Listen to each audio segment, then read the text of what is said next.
Salam alaikum wa rahmatullahi ta'ala wa barakatuh. Merci de nous rejoindre sur TV Coran, sur le plateau de votre émission sur la voie du changement, avec notre fidèle consultant, Dr Cherif Driss, politologue et enseignant à l'École nationale de journalisme, mais aussi notre invité, le professeur Mohamed Boudjelal, professeur d'économie à l'université de Msila, membre du Haut Conseil islamique et spécialiste en finance islamique. Alors, les 24 et 25 novembre dernier se tenait le symposium algérien de l'assurance et de la finance islamique. Y étaient présents de nombreux invités, des responsables des institutions publiques et privées, la Banque d'Algérie, la CNEP, la Badr, la Baraka, etc. Et puis des experts de plusieurs pays, comme le Maroc, la Turquie, la Tunisie, la Malaisie et la France. Les débats se sont centrés sur les enjeux et les opportunités de cette finance qualifiée d'éthique et qui recouvre toutes les transactions conformes à la loi musulmane, à la charia. Alors, la finance islamique s'appuie sur 5 piliers. Le premier, c'est l'interdiction de l'intérêt. Le second, l'interdiction de tout ce qui est spéculation et de tout ce qui est incertain. Il s'agit aussi de s'appuyer sur l'interdiction d'investir dans tous les domaines et les secteurs qui sont illicites, comme l'alcool, les jeux de hasard, la prostitution et d'autres secteurs. Mais aussi sur cette notion de partage des profits et des pertes. Alors, introduire la finance islamique, c'est, selon le professeur Boudjelal, permettre de capter près de 4 000 milliards de dinars, en plus de quelques 20 milliards de dollars qui circulent dans le marché parallèle. Mais ce n'est pas tout.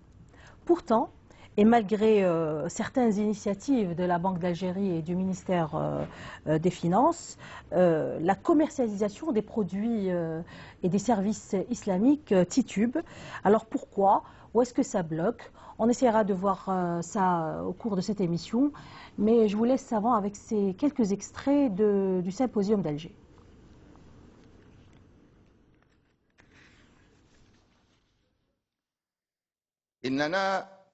نريد أيها الإخوان أيتها الأخوات نريد أن يدرك الناس ولا سيما المهتمون بالشأن الاقتصادي أن تعايش النظام المالي الإسلامي مع النظام التقليدي إنما يقوم على نظرة الإسلام إلى التعامل مع الآخر فكرا ونظاما وإلى دعوته إلى التعامل مع الغير والاعتراف بحقه في العيش والحضور والممارسة.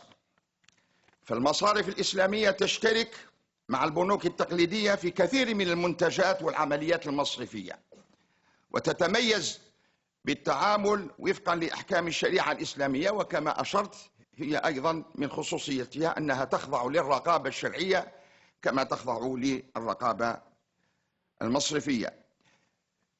ولعل من نافلة القول التذكير بأن المصارف الإسلامية في الواقع الراهن هي جزء من النظام المصرفي المحلي والدولي، تؤثر بدورها في الاقتصادات المحلية والعالمية، ومن ثم فإن التعاون مطلوب بينها وبين المصارف التقليدية لخدمة الأهداف الوطنية، والمجالات كثيرة للتعاون بين النظامين في المعاملات التي ليس فيها مخالفات لأحكام الشريعة الإسلامية.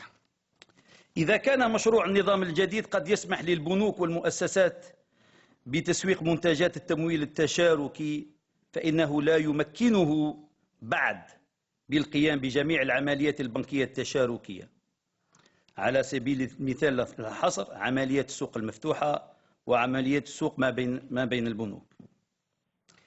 لتغطية باقي العمليات البنكية من قبل الشبابيك التمويل التشاركي على السلطات، أعيد على السلطات بما فيها بنك الجزائر بذل المزيد من المجهود لطرح نصوص تنظيمية إضافية لاستكمال الترسانة القانونية وتأطير جل الأنشطة التمويل التشاركي. في هذا الصدد تم تحديد منهجية بنك الجزائر حول 3 مبادئ أساسية، وهي التشاور في إعداد النصوص la consultation dans l'élaboration، التدرج في تطبيقها la graduation dans l'application، وإشراك جميع الفعاليات الاقتصادية والاجتماعية l'inclusion de l'ensemble des acteurs économiques et sociaux. نشير هنا إلى أن عملية إنشاء إطار تنظيمي محاسبي وإداري متكامل يحكم نشاط النوافذ أو الشبابيك التمويل التشاركي داخل البنوك والمؤسسات المالية التقليدية المعتمدة هي عملية مستمرة في الزمن processus de longue haleine تتطلب نفس طويل وتستدعي الكثير من الجهود والصبر والمثابرة من قبل جميع الفاعلين في هذا المشروع. إن تحقيق نجاح مشروع التمويل التشاركي في الجزائر يرتكز على نجاعة جهود طاقم من العاملين المتدربين والمؤهلين والمتكونين بصورة كافية وشاملة. لما بدأت التجربة المصرفية الإسلامية في السعودية اللي هي أكبر اقتصاد في الشرق الأوسط، وهي الآن رقم 2 من ناحية الأصول المالية، كاينة إيران بعد السعودية بحجم أكثر من 500 مليار دولار حجم الأصول المالية في السعودية. كان التخوف قبل 10 أو 15 سنة في السعودية أن تكون هنالك une migration massive des comptes conventionnels vers les comptes islamiques، وقد يحدث ذلك شرخا أو هزة في النظام المصرفي، وهذا لم يحصل. الآن حسابات الودائع في السعودية انتقلت كلها الآن 100% متوافق مع أحكام الشريعة الإسلامية. ومن ناحية التمويلات، من ناحية الاستخدام هذه الأموال، بلغت الاستخدامات المتوافقة مع أحكام الشريعة الإسلامية، آخر تقارير طلعت عليها 63%، ولم يحدث ذلك شرخا، بمعنى أنه ما فيش تخوف. Parmi les opportunités, c'est que les pouvoirs publics ont demandé, d'une part, au Conseil national des assurances de réfléchir sur un projet d'assurance Takaful depuis des années, bien avant le secteur bancaire.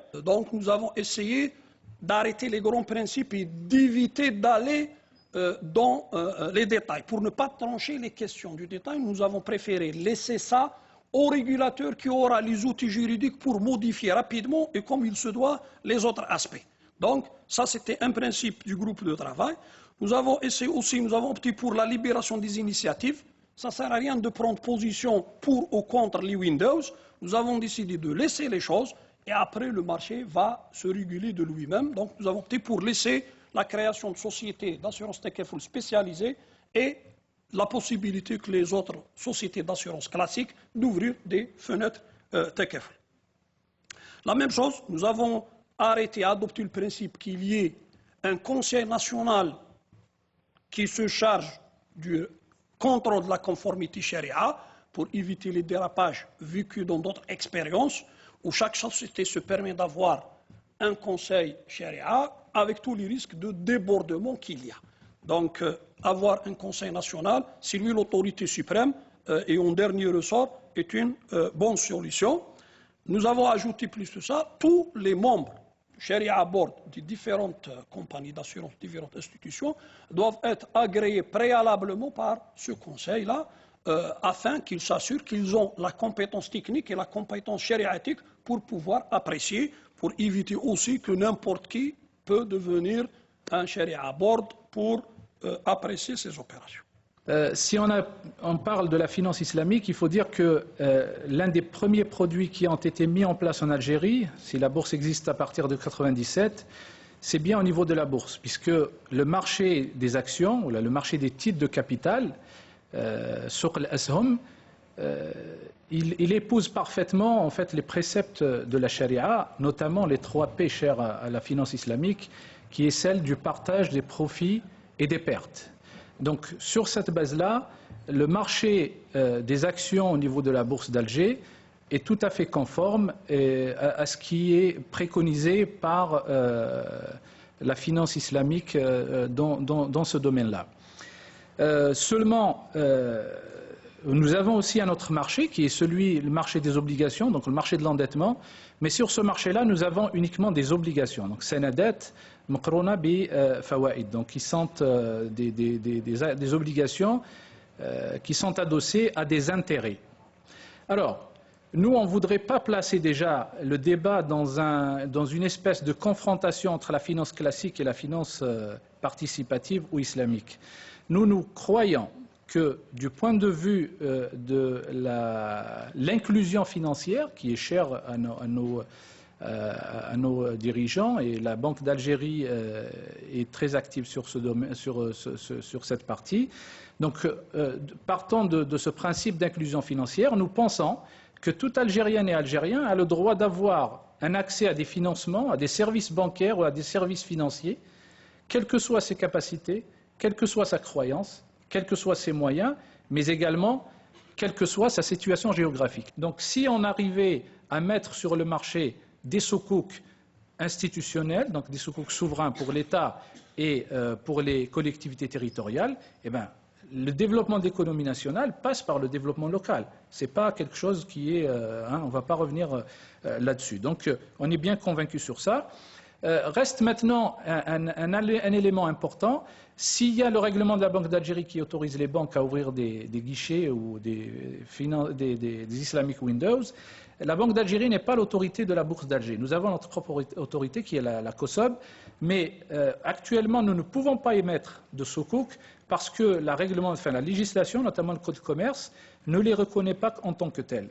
أكبر ما تميز فيه ماليزيا إطار قانوني وتشريعي واضح مستقر. المستثمر الأجنبي يأتي ويعرف بأن الوضع هذا مستقر قانونيا في المصارف، فيفتح مصرف يدفع يستثمر ولا يخشى أنه في الصباح تتغير المعادلة من 49 إلى 45 إلى 30 إلى قانون ملغى، فالأمور كلها مستقرة. هذا الذي كذلك ساعد. L'acculturation de la finance islamique. التثقيف المالي الإسلامي c'est une chose très importante.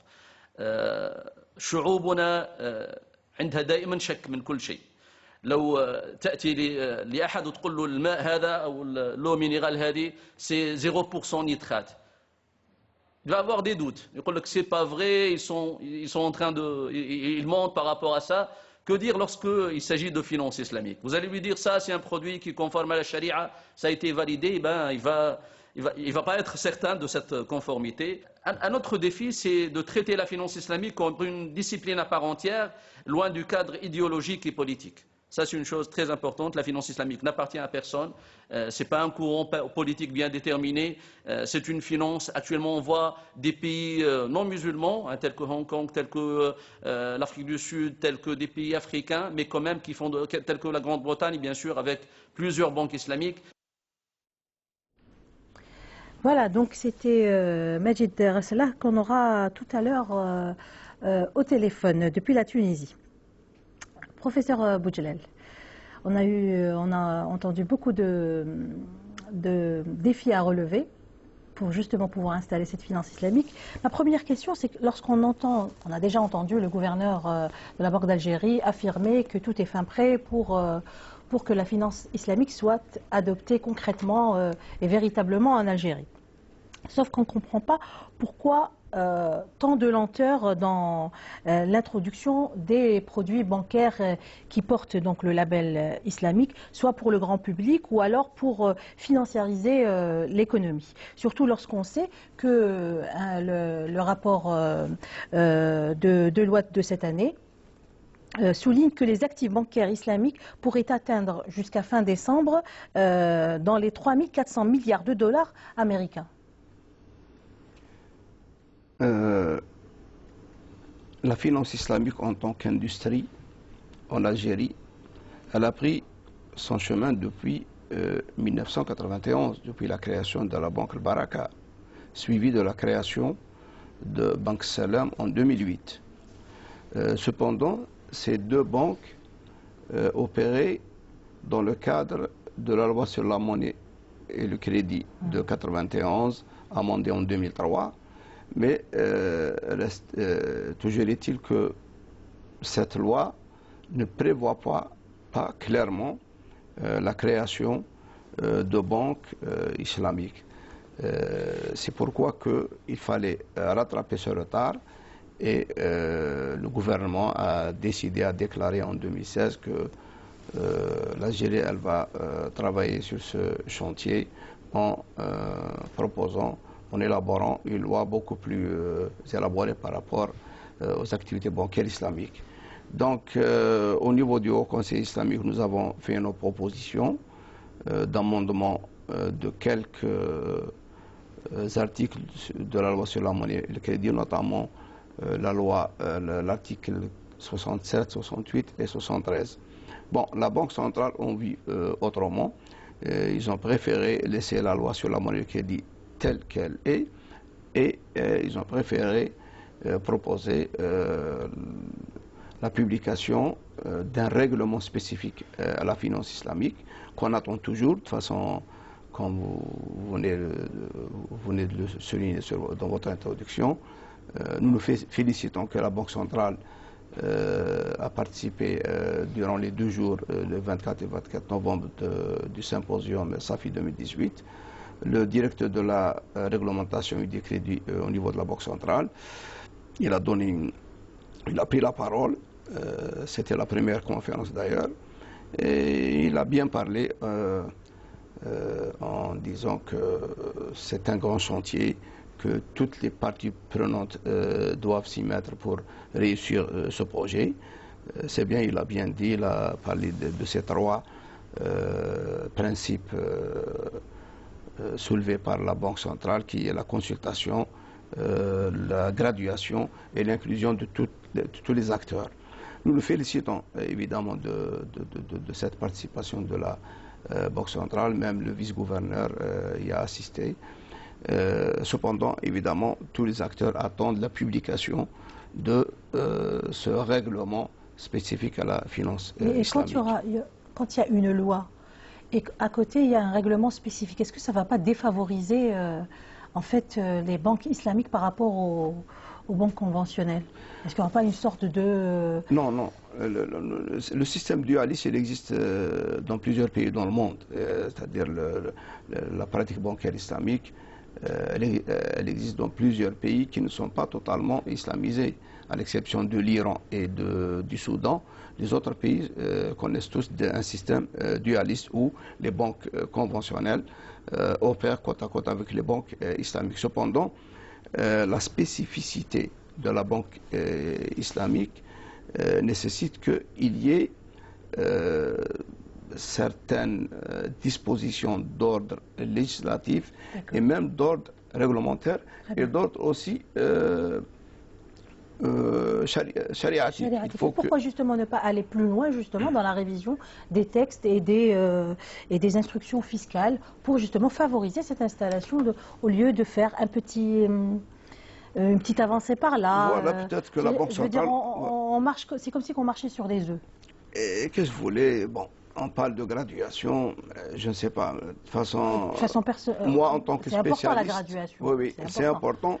Mais moi, en tant que spécialiste, j'ai pris l'industrie dans sa globalité. Donc, dans la proposition que nous avons faite auprès des pouvoirs publics pour les amendements des différentes lois de la République, nous avons cité la loi sur la monnaie et le crédit, nous avons cité aussi le code commerce, comme l'a bien dit le collègue Yazid Belmoul, directeur de la Bourse d'Alger.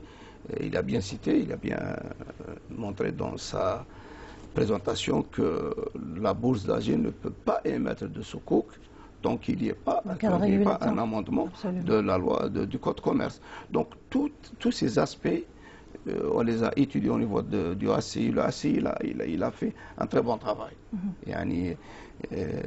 On a abordé toutes les questions relatives à la finance islamique, la loi sur les assurances, parce qu'on a abordé aussi les assurances dans un système islamique. Donc même le Conseil national des assurances en Algérie, il a fait un très très bon travail. Sincèrement, on a repris juste les propositions du CNA qui a fait un très bon travail, on l'a intégré dans notre proposition.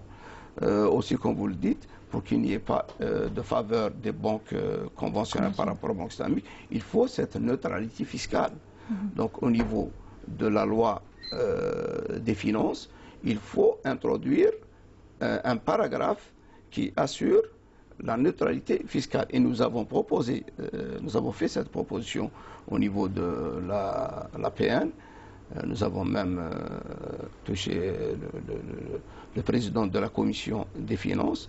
Et je ne sais pas si elle est passée ou pas encore, mais on veut une prise de conscience collective de la nécessité de créer les conditions favorables à cette industrie. Parce que parler de quelques produits, salam, murabaha, istisna, etc., ce n'est pas la finance islamique, elle va au-delà de ces produits bancaires tels que cités par la Banque centrale, parce que la Banque centrale, ils ont parlé de 7 produits. Un produit d'épargne, des dépôts d'investissement et 7 produits de financement. 6 produits de financement. Moi, j'aurais aimé laisser la finance islamique progresser, se développer harmonieusement en créant les conditions de réussite. De toutes les façons, comme l'a dit monsieur le directeur de la réglementation, puisqu'on parle de consultation, on est là pour toute demande d'aide de la part du ACI. On est là pour aider les institutions de l'État à créer les conditions favorables pour la réussite de ce projet. Très bien. Docteur Delis, il faut avoir une vision claire et bien définir sa stratégie pour pouvoir avancer dans le domaine de la finance islamique. Sinon, ce ne sera pas possible. Tout à fait. C'est-à-dire que, pour ce Boudjilal l'a si bien dit, c'est-à-dire qu'on ne peut pas segmenter, parler uniquement de la finance islamique, c'est-à-dire que le mettre dans son ensemble. Quand il s'agit de parler de réforme, parler de réforme du système financier dans son ensemble, qui dit réforme, l'un des aspects fondamentaux, c'est l'aspect juridique. L'aspect juridique et l'aspect législatif. L'intervenant tout à l'heure, quand il a parlé de la Malaisie, il a bien fait de le souligner, c'est que la stabilité juridique, c'est quelque chose de fondamental. Quand vous avez des investisseurs qui viennent, l'une des questions qu'ils soulèvent, l'une des conditions qu'ils pensent, c'est que la stabilité juridique, c'est-à-dire en termes d'investissement, en termes de rapatriement des dividendes.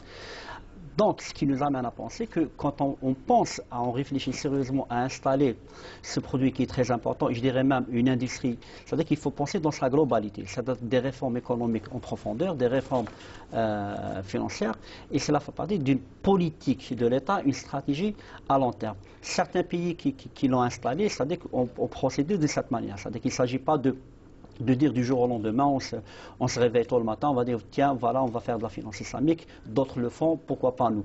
Là, je pense que cela demanderait une réflexion à long terme et de dire qu'est-ce qui pour cette finance, ce produit, cette industrie, qu'est-ce qu'elle pourrait nous apporter et qu'est-ce qu'il y a lieu de faire en termes de création d'environnement, de conditions idoines pour qu'une telle finance, non pas en tant que produit, mais une industrie s'installe, non pas en tant que pratique, non pas il ne s'agit pas de l'institutionnalisme, mais aussi de culture. Parce que l'un des aspects les plus importants, c'est de convaincre le citoyen de dire que finalement il y a un nouveau produit, de faire confiance à cette finance islamique, de placer de l'argent dans les banques islamiques et s'approprier ce qu'on appelle l'appropriation de ces produits. Donc là, je crois qu'il y a un effort qui devrait être fait par les pouvoirs publics et pas que, c'est-à-dire qu'avec l'implication de tous les acteurs. Parce qu'en fait, on est dans les politiques publiques. Et quand il dit politique publique, ce n'est pas l'affaire uniquement de l'État, ce n'est pas ce qu'on appelle une politique réglementaire ou redistributive, mais c'est une politique qui applique tous les acteurs avec une stratégie bien définie, avec des objectifs à court, à moyen et à long terme et les moyens adéquats pour y parvenir. Professeur Boudjel, on parle beaucoup de cette question de l'inclusion financière. C'est quoi l'inclusion financière? L'inclusion financière veut dire arriver à convaincre le citoyen là où il est de la nécessité de déposer son argent dans une institution financière et éventuellement de demander l'aide à cette institution pour le financement de projets. Elle est plutôt adressée aux catégories dites vulnérables, ou vulnérables, faibles, c'est ça. qui ont des revenus voilà, faibles. C'est un terme utilisé par les institutions financières internationales, notamment la Banque mondiale et le FMI, le Fonds monétaire international. Pourquoi on s'intéresse à cette question? Parce que la majorité de la population mondiale est pauvre. Donc il y a un problème de fond, une question de fond qui se pose aux décideurs de par le monde. Vous savez, madame, la classe moyenne dans la rive nord et la rive sud de la Méditerranée, dans la rive nord des États-Unis d'Amérique et la rive sud de l'Amérique latine, je crois, enfin, c'est mon analyse, le citoyen moyen, il est pris entre une tenaille. Au sud, c'est la pauvreté qui pousse des citoyens à immigrer en grand nombre. Et nous voyons ces vagues de migration qui sont incontrôlables. Et ça, c'est un problème crucial pour l'humanité. Dans le nord, nous voyons ces gilets jaunes à Paris et à Bruxelles. Et je crois que le malaise est beaucoup, il va au-delà de ces deux pays, parce qu'il y a un système, sincèrement, il y a un système financier conventionnel qui crée les conditions d'inégalité dans la distribution de la richesse mondiale. Et ce problème, il a été cité, j'ai devant moi la citation d'un éminent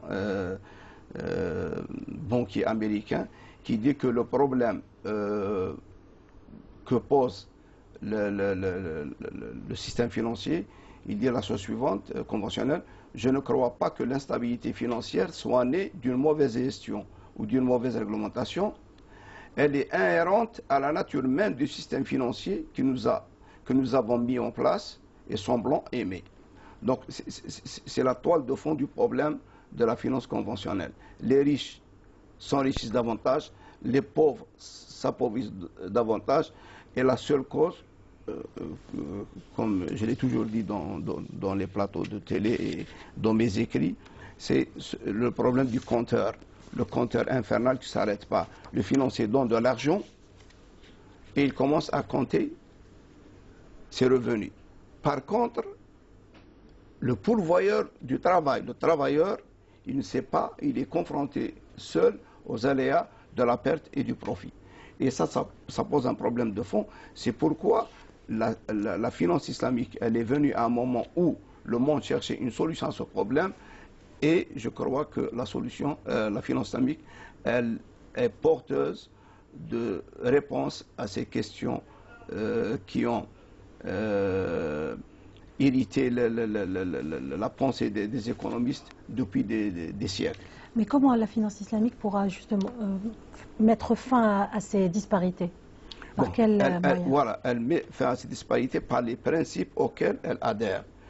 On a trois principes essentiels de la finance islamique. La non-pratique de l'intérêt, c'est-à-dire qu'il n'y a pas de compteur. On donne de l'argent, on fait un projet donné. D'accord. Mais on ne fait pas du bénévolat, ceci dit. Parce que... Non, le bénévolat, c'est autre chose. Non, mais je veux dire que ça ne veut pas dire que les banques islamiques, les produits islamiques, faire dans la finance islamique...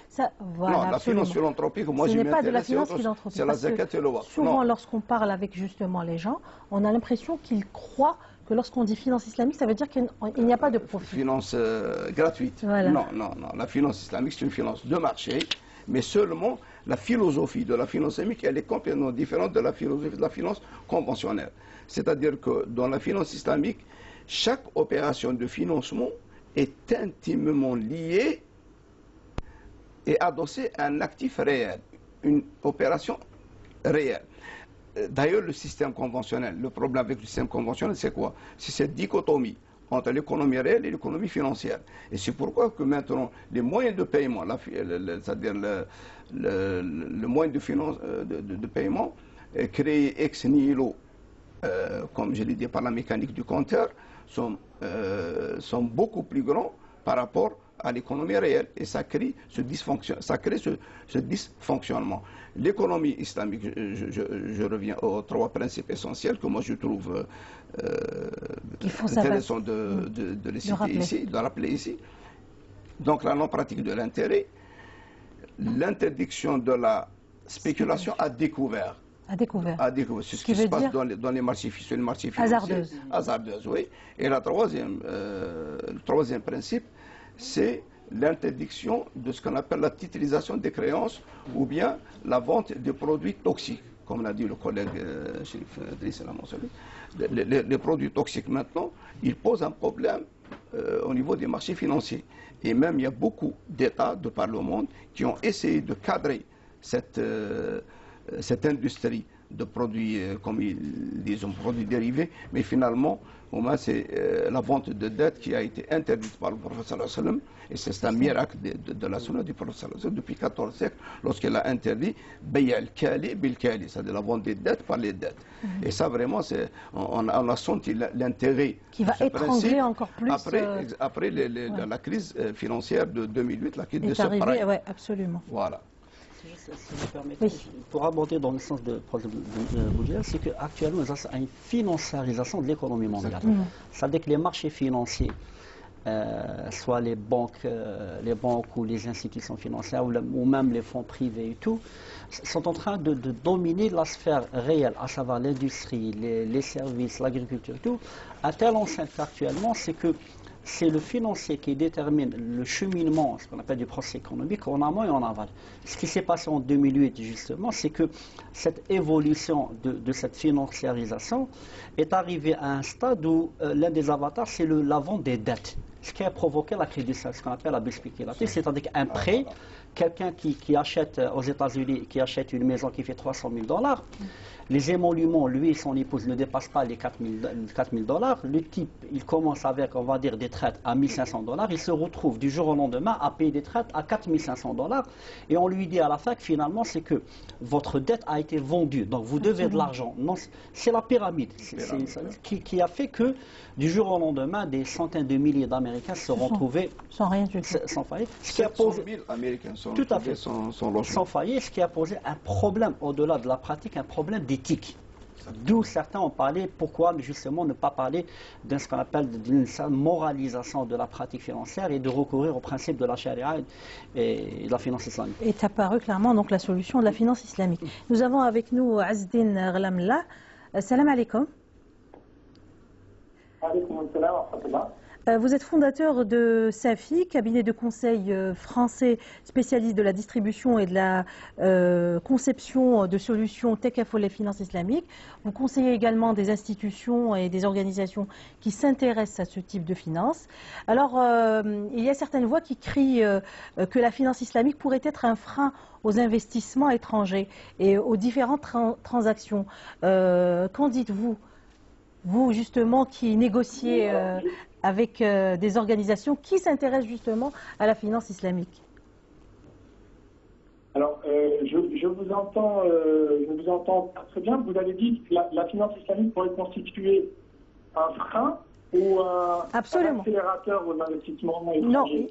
Non, je vous ai signalé qu'il y avait des voix qui soulignaient que la finance islamique pourrait être un frein aux investissements divers, étrangers et différentes transactions. Alors, voilà. Je suis assez surpris en fait, puisque a priori c'est plutôt l'inverse. C'est plutôt un moyen supplémentaire pour accélérer les IDE. Pourquoi? Premièrement, parce qu'il y a de nombreuses banques qui souhaitent investir et se développer sur le marché algérien. Pourquoi? Parce que l'Algérie est un pays sous-bancarisé et dans lequel il y a un taux de pénétration de l'assurance qui est très très faible. Donc la réserve de croissance en matière de bancarisation et de développement des assurances est très importante. Donc c'est un pays qui a un potentiel très important pour le développement de la banque et de l'assurance. Or, nous savons qu'il y a un frein culturel et culturel relatif à l'interdiction des intérêts en islam et que justement la finance islamique et l'assurance Takaful peuvent lever. Nous, à titre d'exemple, on a conseillé par exemple une société allemande il y a 2 ans de ça, qui avait pour projet effectivement de développer du Takaful famille en Algérie. C'est une société qui fait à la fois de l'assurance conventionnelle et de l'assurance Takaful au Moyen-Orient. Donc on a un exemple ici d'une société étrangère européenne qui avait l'intention d'investir en Algérie pour pouvoir créer une société. Sinon, on peut également parler du développement de l'industrie des soukouks et des marchés financiers islamiques. Et là aussi, on a de la liquidité qui cherche à avoir des débouchés. Parce que vous avez de nombreuses banques islamiques qui sont développées en Asie du Sud-Est ou au Moyen-Orient et qui cherchent à investir les liquidités de leurs déposants dans des émissions de soukouks, que ce soit des soukouks souverains, donc émis par des États, ou des soukouks corporels émis par des entreprises. Donc, je vous avoue que je ne comprends pas trop la question de dire que ça pourrait représenter un frein. À mon sens, ça représente surtout un accélérateur, un outil supplémentaire pour pouvoir drainer de nouvelles ressources en provenance de l'étranger. Très bien. Monsieur Azdine Ramallah, parmi les personnes qui nous suivent, il y a des franco-algériens qui vivent en France. Justement, en France, l'handicap à l'introduction de la finance islamique est d'ordre politique et aussi par rapport au positionnement laïque de l'Hexagone. Cependant, certaines transactions financières se font avec des pays musulmans riches qui possèdent des fonds assez importants à travers des filiales étrangères de banques françaises qui font des montages financiers islamiques. Mais lorsqu'il s'agit du citoyen français, notamment de confession musulmane, cela lui est interdit. Comment expliquer cela? Alors, pour ce qui est des citoyens français de confession musulmane, on ne va pas dire que ça leur est interdit, puisque il y a des entreprises comme Safi, par exemple, qui développent des solutions de finance islamique et d'assurance Takafoul en Europe. Donc ça n'est pas interdit, c'est juste que effectivement sur le marché français, il n'y a pas de volonté politique véritable. Ça, c'est un fait. Mais cela n'empêche pas qu'il y ait des initiatives privées, des start-up, des entrepreneurs qui, conscients des besoins de la population musulmane de France, développent justement des solutions de finance islamique pour permettre l'accession à la propriété ou des solutions de couverture Takafoul pour, par exemple, le financement du rapatriement des corps dans le pays d'origine. Je vous remercie, Azdine Ramallah. Je vous en prie, juste je profite de vous avoir à l'antenne pour partager avec vous une réflexion. Oui. Je ne sais pas ce qui a été dit auparavant, mais est-ce que vous savez pourquoi Aristote a-t-il condamné l'usure le premier? Oui, allez-y, je vous écoute. Il a dit en fait que l'usure était contre nature. Oui. Pourquoi est-ce qu'il considère l'usure comme contre nature? Parce qu'il a mené une réflexion, Aristote c'est un philosophe, et donc qu'est-ce qu'il dit? Il dit dans l'univers, dans la création, rien ne subit l'épreuve du temps. Absolument. C'est-à-dire que le temps a raison de tout. C'est-à-dire que la matière est détruite par le temps ou transformée par le temps. Certes. C'est-à-dire que lorsqu'on applique le facteur temps à la matière qui est présente dans l'univers, eh bien, cette matière tend vers la destruction, elle tend vers zéro. Et il dit, en revanche, il y a une chose qui a été créée par l'homme, qui n'a pas été créé, qui n'est pas présent dans la création de l'univers. Et cette chose, c'est l'intérêt. Et l'intérêt, quand on lui applique le facteur temps, eh bien, il ne tend pas vers la destruction, il ne tend pas vers zéro, il tend vers l'infini. Absolument. Et on peut le mesurer d'une manière mathématique. Vous prenez un capital, vous lui ajoutez la formule du taux d'intérêt composé. Vous prenez l'intérêt aussi faible soit-il, vraiment un intérêt très très faible. Et bien quand vous allez appliquer le temps sur ce capital, vous allez tendre vers plus l'infini. Donc c'est pour cela que Aristote arrive à la conclusion que l'intérêt était contre nature et qu'il était contre les lois universelles présente dans l'univers.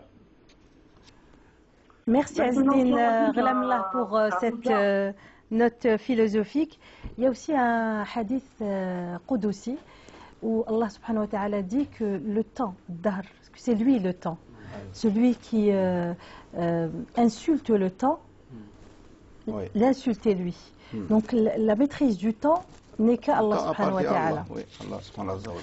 Voilà, donc justement, et parmi les problèmes cités, dans l'installation peut-être de la finance islamique en France, mais ailleurs, notamment aussi, même ici en Algérie, on a relevé cette question de dire finance islamique, de la dénomination. Pourquoi ne pas donner un autre nom? Au lieu de dire finance islamique, dire finance participative. J'ai sous mes yeux, vous savez, en France maintenant, les choses bougent un petit peu. On parle maintenant de financeurs citoyens. Parce que ils en ont marre avec le système classique conventionnel. Les citoyens veulent s'immiscer dans les affaires. Ils veulent voir comment leur argent est placé par les banques. Et ils peuvent même imposer des conditions. Et c'est pourquoi qu'on parle ici de banque participative. Ça, c'est nouveau en France, ça se fait, même ailleurs hors de la France. Bon, moi, lorsque j'ai lu cette information qui est nouvelle, je viens de la voir, ça fait juste 2 jours, ils disent que la rémunération, elle s'installe entre, je crois, 3 et 12%. Voilà, 3 et 12%. Voilà, chacun ainsi peut agir à son niveau. C'est toute la beauté de ce modèle, donc de la banque participative, selon le modèle français. Chaque investissement est gratuit, sans frais, et rémunéré entre 3% et 12% brut par an. Taux défini selon le niveau de risque de chaque projet. Donc la finalité d'une banque participative dans l'approche française, le taux d'intérêt n'est pas interdit. Donc on ne peut pas parler de finance islamique ou la banque participative qu'on veut ici. Non. La finance islamique, le terme... Donc la finance islamique n'est pas la finance participative. Elle n'est pas la finance participative. Mais au cours du symposium, on a demandé à ce qu'il y ait ce changement-là de nom. C'est moi qui ai soulevé la question. C'est moi qui ai soulevé la question au cours du colloque. Parce qu'ici en Algérie, en Maroc, on utilise la banque participative. Ici, on utilise aussi le terme, l'expression banque participative. Mais je vois que ce n'est pas... comment dire, ce n'est pas rigoureux, ce n'est pas tout à fait juste de parler de finance participative, alors que la finance islamique... Comme vous donnez l'exemple maintenant, vous venez de donner l'exemple. Il y a de l'intérêt, en fait. Il y a de l'intérêt. La finance islamique, elle a ses principes. Et ces principes, elles sont propres à elle. D'ailleurs, au moment où Christine Lagarde s'intéressait à la finance islamique, 2005, 2006, 2008, etc., et avant qu'elle émette ses instructions fiscales, ces 4 fameuses instructions fiscales en 2010, une instruction sur le Mourabaha, une autre sur l'Ijara, une autre sur l'Istisna et une autre sur les Soukouk. Donc ces 4 instructions fiscales, avant cela, le débat, c'était pourquoi dire islamique, pourquoi ne pas dire solidaire, pourquoi ne pas dire participatif, pourquoi ne pas dire alternative. Oui. Mais on a étudié pourquoi la question. Pourquoi ne pas négocier là-dessus? Pourquoi ne pas, si ça peut faciliter les choses, pourquoi ne pas négocier? Je vous dis ça parce que dans l'histoire des musulmans, il y a eu des histoires comme ça. Dans le sulh de l'Hudaybiyah, lorsque le prophète sallallahu alayhi wa sallam a fait le sulh avec les Qurayshites, il y a eu ce problème lors de la signature. Lors de la signature, le prophète a... C'est une question de coffre Donc on ne peut pas aussi demander aux autres d'accepter justement sa dénomination d'islam, y compris dans un pays qui est normalement musulman, où tout le monde n'adhère pas à la vision... Cette question ne se pose pas à l'étranger. Elle se pose chez nous, les musulmans. Oui. Elle a été acceptée à l'étranger. Non, elle ne se pose pas par rapport aux musulmans. Elle se pose dans des pays qui sont à majorité musulmans, mais qui sont administrativement civiques. Donc ce problème se pose. On sait très bien qu'il se pose Il ce se pose problème. pas, madame. Le FMI On en a a récemment, le FMI, le 24 mai 2018, le FMI, le Fonds monétaire international, a officiellement adopté les principes de la finance islamique. Les principes. Je ne parle pas des principes. Je parle du fait que, au cours de ces 2 jours de symposium, on a évoqué à maintes reprises la question de changer le mot islamique par le mot participatif. C'est faux, elle ne répond pas. Excusez-moi. Non, c'est-à-dire trouver une formule où on dit participatif, après il faut rajouter quelque chose pour dire que ce participatif-là est différent du participatif de cet exemple. Islamique, voilà. islamique Donc, tout simplement. Mais il y a des gens qui semblent bloqués sur ça. On a l'impression. Je ne connais pas de gens, non. J'ai bien répondu à la question. Il y a ce blocage, une sorte d'image. On a des craintes d'image, je ne sais pas. J'avais le dictionnaire, le lexique d'économie. C'est dommage, je ne l'ai pas sur moi maintenant. Je l'ai dans ma voiture. Le lexique d'économie a introduit le terme, l'expression banque islamique. Sans préjugés, sans aucun problème. Et les préjugés, ils existent chez nous. Chez nous, voilà, chez nous. Il y a des sortes de craintes. Vous savez, être plus royaliste que le roi. Il y a ces craintes-là par rapport à l'image. Je crois qu'on a dépassé ce débat, il est dépassé ailleurs. Ailleurs. Mais le problème, nous ne vivons pas ailleurs, nous vivons ici. Déjà, justement, il y a un problème avant d'en arriver, ça islamique, finance islamique, participative. Il y a un problème, c'est que la confiance des gens dans les établissements financiers. Rappelez-vous, il y a l'année dernière, le gouvernement a lancé une série d'initiatives, telles que la mise en conformité fiscale, le fait que les gens payent 7%, lancer ce qu'on appelle un emprunt obligataire, rémunéré et tout. Donc il y a toute une batterie d'initiatives qui a été lancée, mais en termes d'appropriation, le problème s'est posé. C'est-à-dire quand on fait le bilan... L'appropriation par le grand public. Par le grand public, c'est-à-dire parce que quand on lance certains, ce qu'on appelle, les obligations, c'est ce qu'on appelle les grands épargnants, les entreprises et tout, mais ce qu'on cible généralement, les banques, c'est les petits épargnants. C'est-à-dire que vous, moi, professeur Boudjilel, c'est que les gens qui ont tendance à thésauriser leur argent. Comment capter cet argent-là? Tout à fait, le laisser à la maison, c'est que convaincre le simple citoyen algérien, voilà, mets ton argent dans la banque. Oui, mais les banques islamiques ont réussi à capter cet argent-là. Justement, c'est-à-dire que... Enfin, une partie. Une partie, là, parce que la banque Baraka, pardon, parce que la banque Baraka et la banque Seren n'ont pas... tous les deux, ils sont à 70 agences. Oui. Je parle de la Badr toute seule, elle a plus de 300 agences devant. Oui, bien sûr, il y a une... Donc il y a un problème de réseau. C'est-à-dire que le problème qui se pose, c'est qu'il est d'ordre psychologique. Il est d'ordre psychologique. C'est-à-dire que chez le citoyen, le simple citoyen, c'est-à-dire qu'il y a cette réticence, cette désaffection vis-à-vis, cette méfiance à l'égard des établissements bancaires.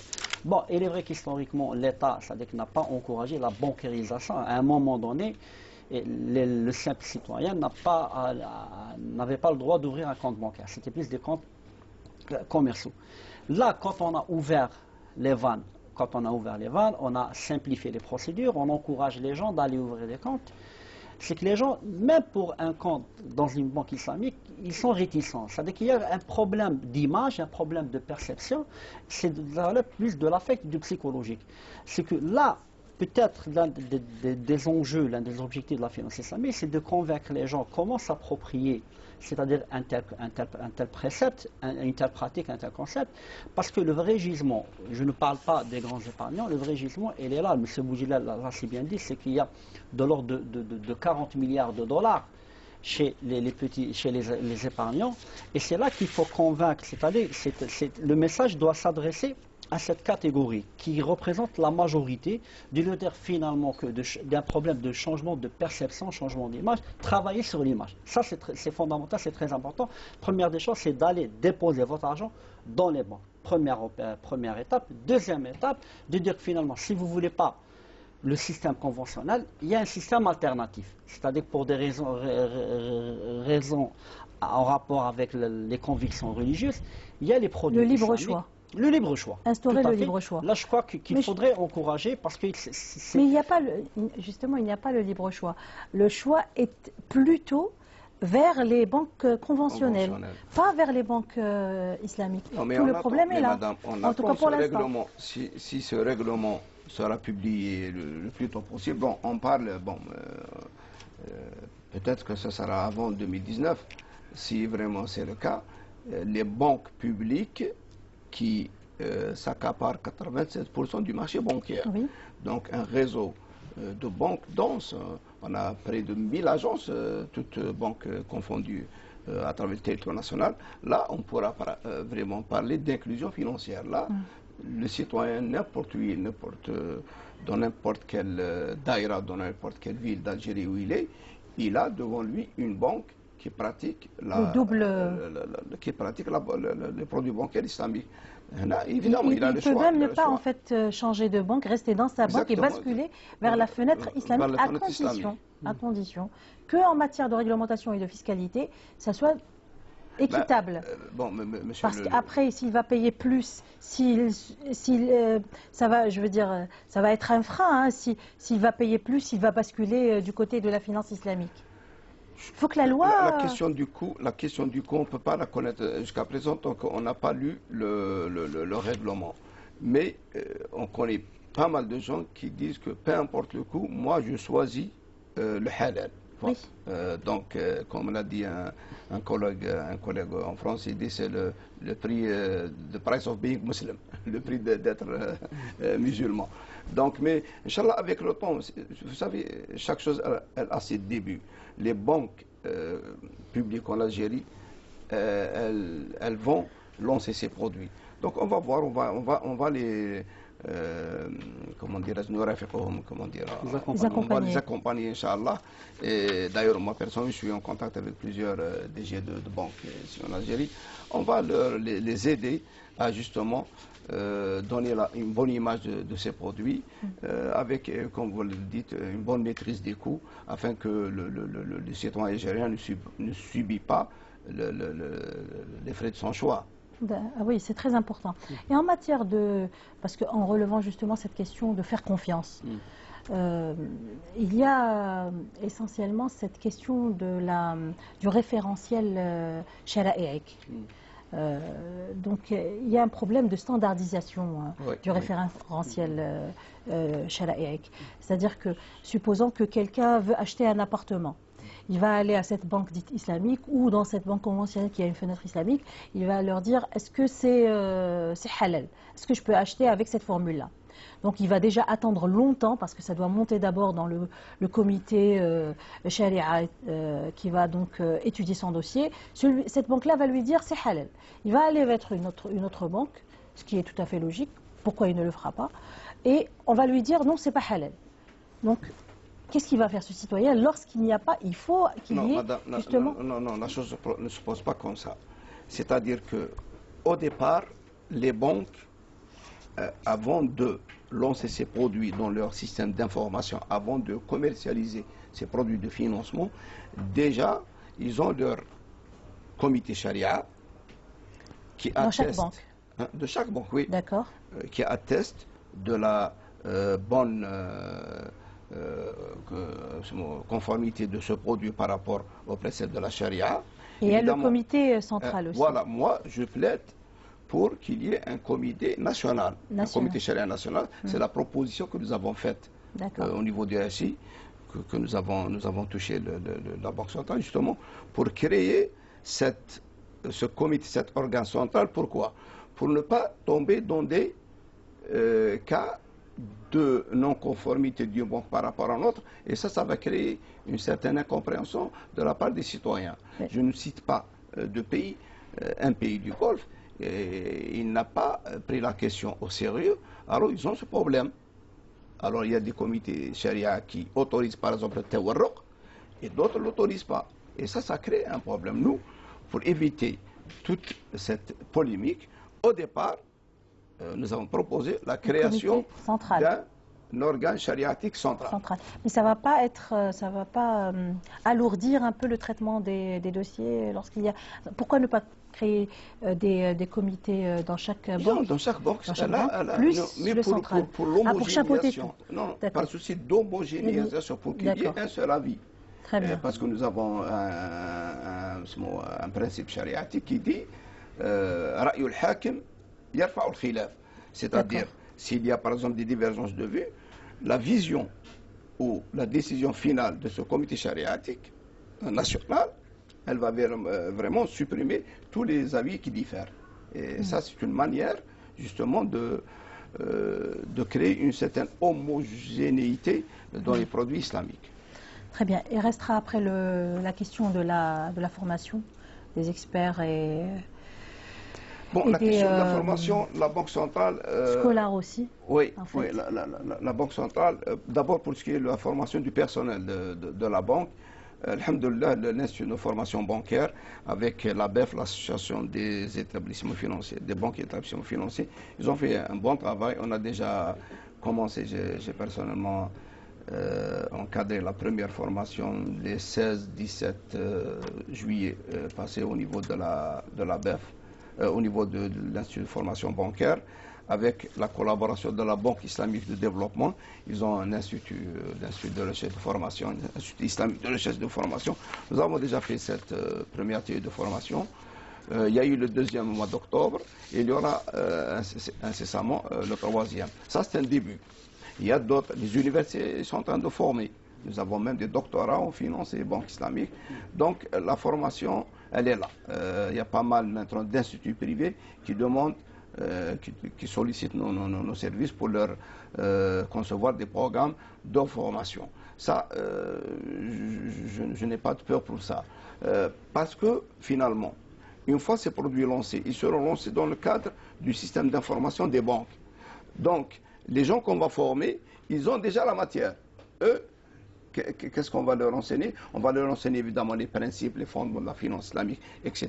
Mais ils auront déjà l'outil en main. Ils ne seront pas appelés, à créer, à proposer ce produit. Le produit, il est conçu, préparé par la banque elle-même et par, évidemment, en consultation avec les experts en charia. C'est une chose qu'on a fait déjà avec la CNEP, qu'on a fait avec la BADR, qu'on a fait avec la BNA. Donc il y a pas mal de banques. Le crédit populaire, le CPA, etc. Donc il y a plusieurs banques, même les banques privées. Nous avons la banque BNP Paribas, nous avons la BC Banque, etc. Donc il y a pas mal de pays. Il y a beaucoup de banques qui déjà sont lancées dans la formation. Moi, je n'ai pas de souci pour ça. Donc la volonté des banques de capter cette manne qui est en dehors du circuit bancaire, elle est là. Les banques, ils mettent le paquet pour vraiment faire le boulot comme il faut. Très bien. On réinsiste sur une dernière intervention par rapport à la stabilité. Comme l'a dit le professeur Bouharawa dans le reportage, enfin les extraits tout à l'heure, la stabilité législative et la stabilité économique.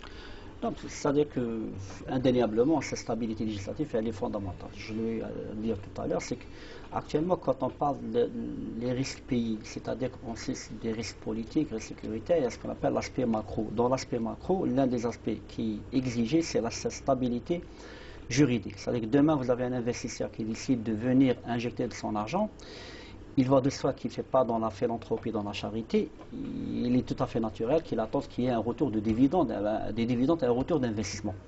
Donc la crainte de beaucoup d'investisseurs, c'est de dire que si j'investis, je n'ai pas la garantie que le régime juridique sous lequel cet investissement a été établi ne va pas changer du jour au lendemain. Donc là, c'est un problème, c'est un aspect fondamental. C'est-à-dire que quand un investisseur, il ne cherche pas la stabilité, uniquement la stabilité politique, qui est une condition sine qua non. Il ne cherche pas uniquement la stabilité sécuritaire, mais cette instabilité institutionnelle et juridique. C'est-à-dire quand il faudrait un droit en bon état. C'est-à-dire que quand j'investis en termes de code de commerce, en termes de législation financière, en termes de droit bancaire, en termes de transactions, c'est-à-dire que les gens aimeraient bien savoir sur quel chemin ils s'avancent. C'est-à-dire qu'ils ne veulent pas le flou. Donc là, je crois qu'il y a un effort fondamental qui devrait être fait.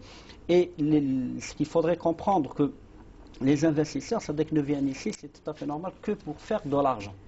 Il est tout à fait naturel qu'un État essaie de rameuter ce qu'on appelle d'attirer les investisseurs, mais faut-il pour cela qu'il y ait des efforts à faire, c'est-à-dire qu'il y ait des réformes, et notamment des réformes au niveau de la législation, au niveau des actes juridiques, parce que le plus fondamental pour un investisseur, c'est la sécurité juridique. Très bien. C'est tout le problème de la politique d'investissement dans notre pays. Il faut cette stabilité institutionnelle, cette stabilité dans les lois, cette stabilité juridique. L'investisseur doit se sentir vraiment fait l'aman. Il vient ici, il est bien pris en charge, et il n'y a pas une instruction qui, du jour au lendemain, va changer une loi. Professeur Mohamed Boujelal, merci d'avoir accepté notre invitation. Merci Cherif Delis.